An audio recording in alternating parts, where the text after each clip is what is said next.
স্বাগত বন্ধুরা, আমি পায়েল আর তোমরা শুনছো রাতের শেষ অতিথি। আজকের গল্পটা একটা প্রেমের গল্প ঠিকই, কিন্তু এখানে প্রেমের পেছনে আছে অনেক গভীর মানসিক তাড়াপোড়া, একটা আত্মহত্যা আর কিছু প্রশ্ন, যার উত্তর পেতে গেলে শুধু কান নয়, মন দিয়েও শুনতে হবে। আমরা যখন কারোর প্রতি খুব বেশি টান অনুভব করি, তখন ভুল খণ্ডটাকে জোর করে বসিয়ে দিই আমাদের ভালোবাসার ছবিতে, আর সেই ভুলটাই কোনো একদিন হয়ে ওঠে অনন্ত একটা দুঃস্বপ্ন। আজকের গল্প ভুল খণ্ড পৃষ্ঠা, তাই মন দিয়ে শুনে যাও, কারণ কিছু ভালোবাসা গল্প না, ওইগুলো ওয়ার্নিং। ভুল খণ্ড পৃষ্ঠা। নীলের সাথে আমার পরিচয় হয়নি কখনোই, তবুও ওর গল্পটা শুনে মনে হয়েছিল ওকে যেন আমি বহুদিন ধরেই চিনি।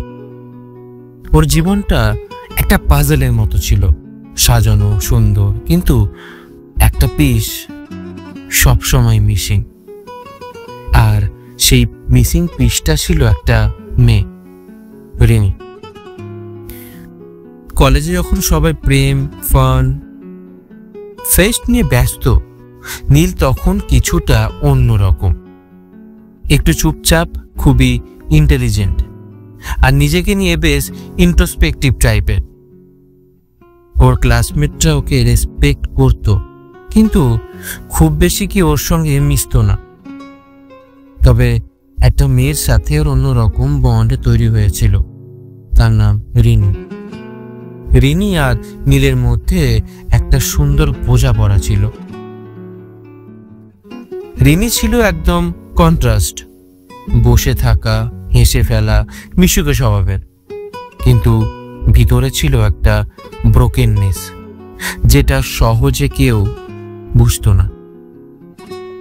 ওরা প্রথম বন্ডিং করে একটা প্রজেক্টের সময়। লাইব্রেরিতে ঘন্টার পর ঘন্টা একসাথে কাজ করত। ওরা বুঝতে পারে, দুজন দুজনকে বুঝতে পারে খুবই ভালোভাবে। দিনের পর দিন ওরা শুধু কথা বলেই যেত, পড়াশোনা, সিনেমা, কবিতা, সম্পর্ক, বৃষ্টি, এমনকি এমন ছোট ছোট বিষয়ও, যেমন নীল, তুই জানিস আমি রাতে ঘুমানোর আগে পুরোনো টেক্সট পড়ে দেখি, যেগুলোতে একটা মানুষ একসময় আমি স্পেশাল ভাবত। জানি এখন আর ভাবে না, তাও দেখি। এই কথাগুলো নীলের হৃদয়ে গেঁথে যেত। সে বুঝতে পারে এই মেয়েটার ভেতর একটা ব্রোকেন পার্ট আছে। আরো ভাবে, হয়তো আমি পারবো ওর ভেতরের এই ভাঙা অংশটা জোড়া লাগাতে। কিন্তু এক জিনিস নীল বুঝতে পারেনি, যে সব ব্রোকেননেস জোড়া লাগায় না। কেউ কেউ শুধু জোড়ার নামে আসে, কিন্তু তারা আসলে পাজলের একটা ভুল খণ্ড। নীল রিনিকে ভালোবেসে ফেলে, গভীরভাবে, নিঃশর্তভাবে, কিন্তু সেটা সে প্রথমে বলে না। ও ভাবে আর একটু সময় নিই, বুঝবে, ও নিজেই বুঝবে যে আমি ওকে কতটা ভালোবাসি। এদিকে রিনির ভেতরে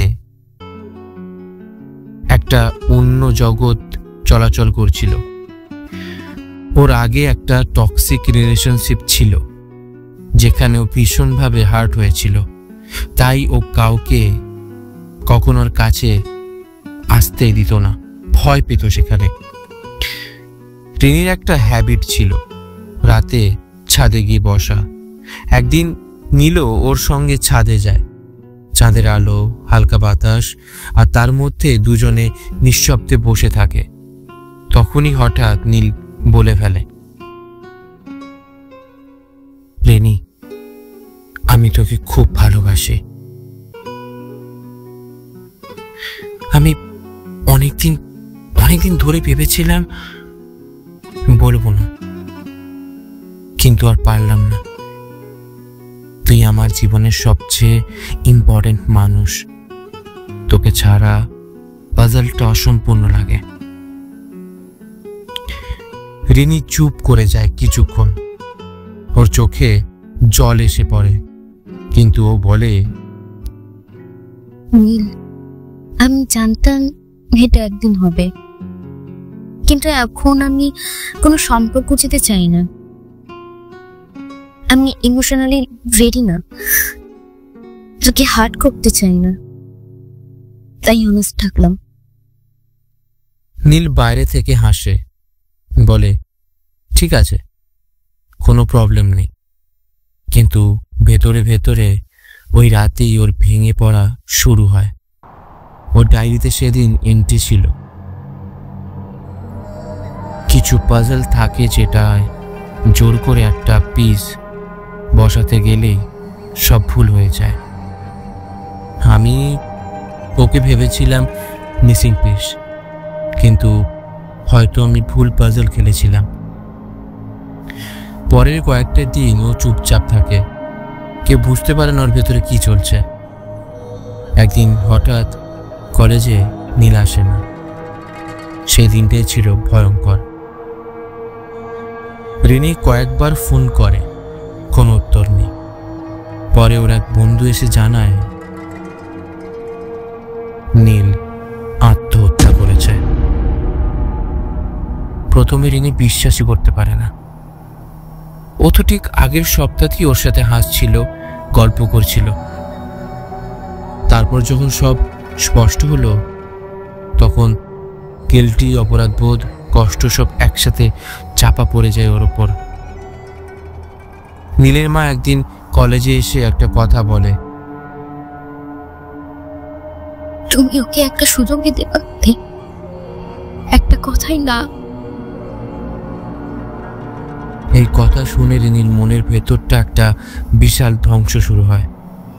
ও নিজেকেই দোষী ভাবতে থাকে। তারপর রিনি নিজেকে গুটিয়ে নেয়, সম্পর্ক, বন্ধুত্ব সব কিছু থেকে নিজেকে সরিয়ে নেয়। সেই আগের হাসি খুশি রিনি হারিয়ে যায়। ভালোবাসা মানে যদি মৃত্যু হয়, তাহলে প্রেম না করাটাই ভালো। সময়ের সাথে সাথে সবাই এই ঘটনাটা ভুলে যায়, কিন্তু 1 বছর পর হঠাৎ একটা নতুন ঘটনা শুরু হয়। একজন প্রাক্তন পুলিশ অফিসার, এখন প্রাইভেট ডিটেকটিভ, নাম অনিরুদ্ধ বসু, এই কেসটা নিয়ে নতুন করে খোঁজ খবর শুরু করে। ওর কাছে মনে হয় এই মৃত্যুটা এতটা সিম্পল ছিল না। তো ভাবে কোনো একটা কথা, কোনো একটা ঘটনা, বা হয়তো কেউ এই ছেলেটার মৃত্যুর পেছনে আছে। আর সেখান থেকে শুরু হয় দ্বিতীয় অধ্যায়, রহস্য খোঁজার, সত্যের মুখোমুখি হবার। সত্য সবসময় সোজা নয়, আর সব মৃত্যুই দুর্ঘটনা নয়। এই লাইনটাই ডায়েরি প্রথম পাতায় পড়েছিল অনিরুদ্ধ বসু। একসময় পুলিশের একজন তুখোড় অফিসার, হঠাৎ নিজের চাকরি ছেড়ে একা হয়ে যায়। মানুষটা এখন একটা প্রাইভেট ইনভেস্টিগেটর, ছোট ছোট অদ্ভুত কেস নেয়। কিন্তু এই কেসটা ওকে কিছুটা পার্সোনাল লেগে যায়। নীলের আত্মহত্যার কেসটা 1 বছর আগে, তখন ক্লোজ হয়ে গিয়েছিল, কারণ পাওয়া গিয়েছিল ইমোশনালি ডিস্টার্বড লাভ ফেলিয়ার। তবে অনিরুদ্ধ কেসটা রিওপেন করে, একটা জায়গায় গিয়ে নীলের ডায়েরি পড়ে। সেই ডায়েরিতে লিখেছিল, আমি নিজেই জানি না আমি কি ঠিক করছি নাকি ভুল। পাজলের মতো জোর করে বসানো পিস হয়েই হয়তো বেঁচে থাকার চেষ্টা করছে। অনিরুদ্ধ ভাবে,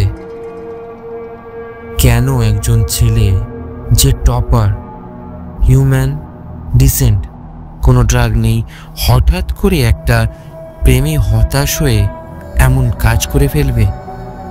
আর তার মার চোখে যে দৃঢ় বিশ্বাস ছিল ওকে মরতে বাধ্য করা হয়েছে, ওটাও তো ফেলে দেওয়া যায় না। অনিরুদ্ধ প্রথমে নীলের কলেজে যায়। ওখানে গিয়ে ওর কয়েকজন বন্ধুর সাথে কথা বলে।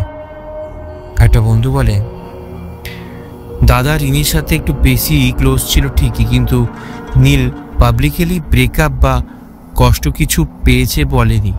ওর মাথায় এমন কিছু চলছিল যা হয়তো আমরা ধরতেই পারিনি। আর একজন বলে, ও মাঝে মাঝে ছাদে বসে থাকতো একা, আর কিছু বলে না। হঠাৎ করে অনেক বদলে যাচ্ছিল, যেন কিছু ওর ভেতরটা খেয়ে নিচ্ছিল। অনিরুদ্ধ এবার যায় রিনির সাথে দেখা করতে।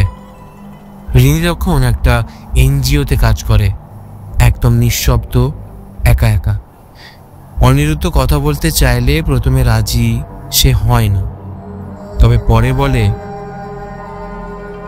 আমি কিছুই লুকাইনি, আমি ভালোবাসিনি ওকে, সেটাই বলেছিলাম। ও নিজে ঠিক করেনি কিছুই। অনিরুদ্ধ একটু চুপ করে, তারপর বলে ওঠে, তুমি কি জানো যে ছেলেটা মারা গেল সে তার শেষ 3টে দিন কারোর সাথেই কথা বলেনি, এমনকি মায়ের সাথেও না। কিন্তু কারোর ফোনে 2 দিন আগেও একটা অদ্ভুত ভয়েস মেসেজ গিয়েছিল। তিনি চমকে ওঠে। কি মেসেজ? অনিরুদ্ধ মোবাইলে প্লে করে, ভেবো না, হ্যাঁ আমি তোকে দোষ দিচ্ছি, বরং তোকে মুক্তি দিতে চাই। ভালোবাসা হয়তো একতরফা হলেও বেঁচে থাকাটা হতে পারে সমঝোতায়। আমার চলে যাওয়াটা যদি তোর শান্তি দেয়, তবে সেটাই হোক আমার শেষ উপহার। এটা শুনে রিনির মুখ ফ্যাকাশে হয়ে যায়। সে বলে, আমি তো কখনো এমন কিছু বলিনি যেটা ওকে আত্মহত্যা করতে বাধ্য করে। অনিরুদ্ধ এবার ওর চোখের দিকে তাকিয়ে বলে, তুমি কি জানো, নীল একবার বলেছিল রিনি আমায় একটা ইমোশনাল ট্র্যাপে ফেলেছে। আমাকে বোঝায় ওর কাছেই আমি সেফেস্ট, অথচ ও কখনো নিজে আসে না। রিনি এতক্ষণে পুরো ভেঙে পড়ে, তারপর বলে, আমি শুধু ওর সাথে সময় কাটাতে ভালোবাসতাম, ও আমায় বুঝতো, কিন্তু আমি কাউকে বিশ্বাস করতে পারছিলাম না। একটা সময় আমি ওকে বুঝতাম, আবার দূরেও ঠেলে দিতাম। হয়তো বুঝেছিল আমি ওর সঙ্গে না থেকে ওর ভেতরটা দখল করে আছি। এই বক্তব্যটাই ছিল অনিরুদ্ধর কাছে সব থেকে বড় ক্লু। ও বুঝতে পারে এখানে প্রেম বা সম্পর্ক ছিল না, ছিল এক ধরনের সাইকোলজিক্যাল ডিপেন্ডস আর ইমোশনাল কন্ট্রোল। রিনি ইচ্ছাকৃতভাবে কিছু করেনি, কিন্তু ওর ভেতরে অস্পষ্টতা, নিজেকে ঠিকভাবে না বুঝতে পারা, অন্য একজনকে ভেতরে ভেতরে ভেঙে দিয়েছে। অনিরুদ্ধ এবার ডায়েরির শেষ পাতাটা পড়ে। তাকে ভালোবাসি, কিন্তু জানি না আমি তার প্রয়োজন কিনা। হয়তো আমি একটা শ্যাডো, তার পাশে থেকে ওকে বোঝার ভান করছিলাম, কিন্তু শ্যাডো ওগুলো কখনো মেন সাবজেক্ট হয় না, তারা শুধু ফ্রেমে থাকে, মুখে না।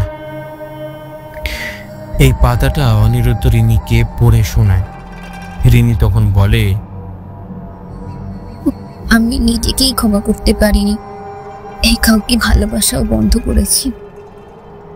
এইখানে গল্পের সবচেয়ে গুরুত্বপূর্ণ জায়গা শুরু হয়। অনিরুদ্ধ এবার রিনিকে প্রশ্ন করে, তুমি কি জানো নীল মারা যাওয়ার আগে একটা ড্রাফট মেল লিখেছিল, যেটা সেন্ড হয়নি। সেটাতে লেখা ছিল, রিনি তুই আমার পাজেলের ফুল খণ্ড, আমি জোর করে তোকে বসাতে গিয়েছিলাম, কিন্তু তুই নিজেই তো জানতিস না তুই কোন খণ্ড।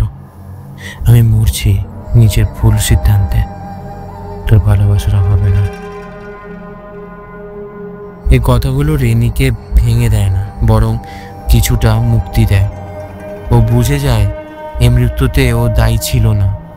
দুজন মানুষ, যাদের একজন ভেবেছিল এটাই প্রেম আর একজন ভেবেছিল এটা শুধু সংযোগ, তারা কখনোই মিলতে পারত না। রিনির স্বীকারোক্তির পর এক মন্থর নীরবতা। অনিরুদ্ধ রিনির মুখের দিকে তাকিয়েছিল। চোখে ছিল না কোনো রাগ, না কোনো সহানুভূতি, শুধু একটা নিরপেক্ষতা।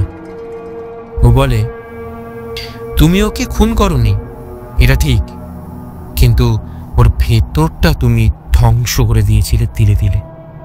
সেটা কি জানো? আমি কাউকে কষ্ট দিতে চাইনি, আমি শুধু নিজে দেখছিলাম। অনিরুদ্ধ তখন উঠে দাঁড়ায় আর ধীরে ধীরে বলে, তুমিও ওর একটা ভুল খণ্ড ছিলে, ঠিক যেমন নীল ভেবেছিল তুমি সেই মিসিং পিস।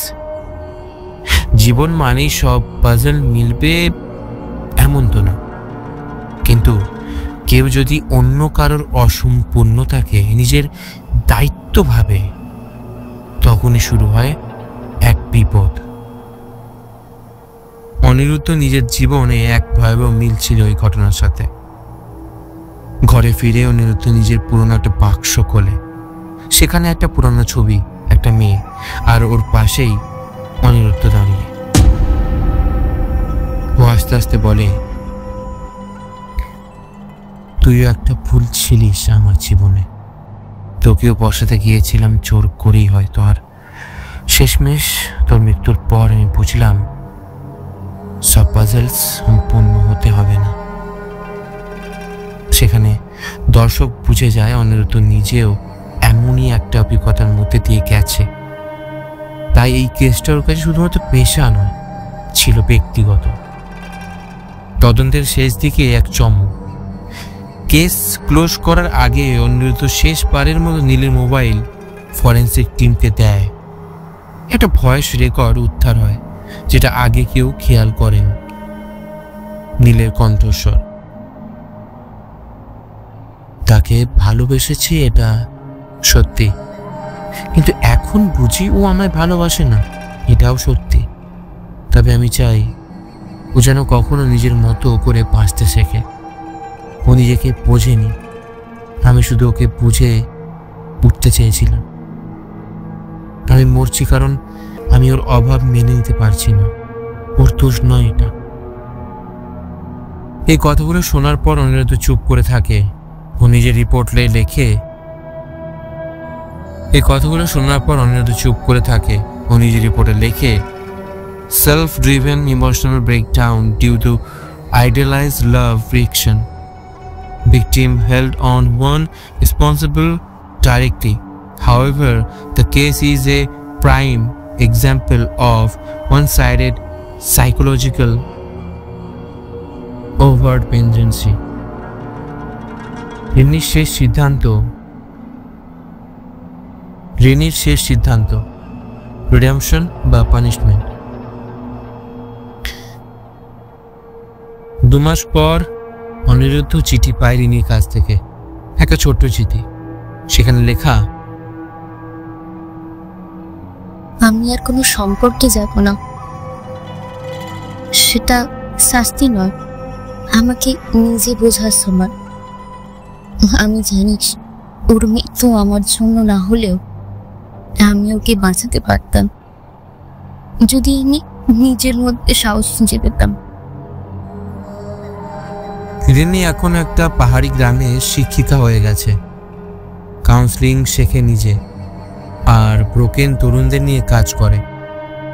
ও পালাচ্ছে না, রিডেম্পশন চাইছে।